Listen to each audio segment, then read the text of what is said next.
मेळघाटामध्ये गेल्या 4 वर्षापासून रखडलेला प्रकल्प म्हणून ओळख पटविणारा धारणी तालुक्यातील गडगा मध्यम प्रकल्पावर जाणाऱ्या तब्बल 6 अवैध रेती वाहतूक करणाऱ्या डंपरवरती धारणी महसूल विभागाने रस्त्यात अडवून दबंग कार्यवाही केल्याने संपूर्ण मेळघाटामध्ये एकच खळबळ उडाली आहे। गडगा मध्यम प्रकल्प व तेथील सुरू असलेले कार्य आणि या प्रकल्पामधील कंत्राटदार तसेच संबंधित सर्व विभाग हे गेल्या 4 वर्षापासून सातत्याने कोणत्या ना कोणत्या प्रकरणास अनुसरून वादग्रस्त ठरत आहे। असाच एक प्रकार बुधवारी सकाळी 6 वाजताच्या दरम्यान कुसुमकोट खुर्द ते मांडवा रस्त्यावर म्हणजेच गडगा मध्यम प्रकल्पाच्या रस्त्यावर 6 डंपर मध्य प्रदेशामधून अवैध रेतीची वाहतूक करीत असताना धारणीचे कर्तव्यदक्ष तहसीलदार अतुल पटोले यांनी त्या सर्व 6 डंपरवर आपली धडक कार्यवाही करीत धारणी महसूल विभागाचा डंका वाजविला आहे। ही कार्यवाही जिल्हाधिकारी शैलेश नवाल यांच्या मार्गदर्शनाखाली तहसीलदार अतुल पटोले यांच्याद्वारे करण्यात आली असून यावेळी नायब तहसीलदार आदिनाथ गांजरे,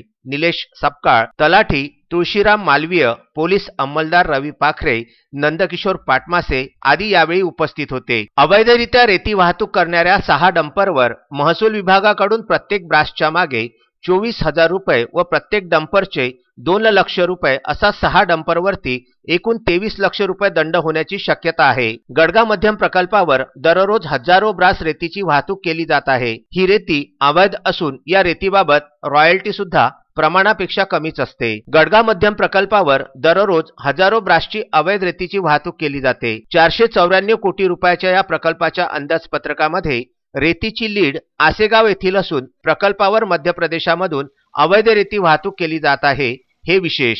आता गडगा मध्यम प्रकल्पावर आजपर्यंत किती रेती वापरण्यात आली व या रेतीबाबतची रॉयल्टी ही कुठली याबाबत संपूर्ण तपास जिल्हा अधिकाऱ्यांनी करून प्रकल्पाकडून आसेगावची पूर्ण रॉयल्टी घेऊन दंडात्मक कार्यवाही करण्याची खरी गरज निर्माण झालेली आहे। महाराष्ट्रामध्ये जे नवीन नियम तयार करण्यात आलेले आहे त्यानुसार महाराष्ट्रामध्ये परप्रांतातून रेती आणण्याकरिता आता जिल्हाधिकाऱ्यांकडून परवानगी घ्यावी लागणार असून सूत्रांपासून मिळालेल्या माहितीनुसार महसूल विभागाकडे मध्य प्रदेशातील डंपर, ट्रक व ट्रॅक्टर चालणार नाहीत। म्हणजेच आता मध्य प्रदेशाच्या नावे जी तस्करी सुरू होती त्यावर पूर्णपणे लगाम हा नवीन नियमानुसार लावला जाणार असल्याची दाट शक्यता आहे। 494 कोटी रुपयाच्या वादग्रस्त गडगा मध्यम प्रकल्पावर गेल्या 4 वर्षांपासून निरनिराळ्या प्रकारच्या प्रकरणाला अनुसरून सदर प्रकल्प वादग्रस्त ठरत आहे। मात्र गंभीर बाब अशी की मोठ्या राजकीय नेत्यांकडून प्रकल्पाच्या गैरप्रकारास अभय देण्याचे काम जोमाने सुरू आहे। प्रकल्पामधील कंत्राटदार व विभागाकडून आम्ही काही करू, आमचे काही कोणीही करू शकत नाही, मोठमोठ्या अधिकाऱ्यांना सुद्धा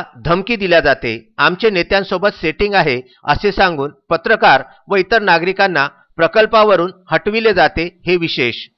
विदर्भ न्यूज करिता धारणी येथून तस्मीन शेख, सुलेमान मेमन व जुगल किशोर जयस्वाल यांचा हा विशेष वृत्तांत।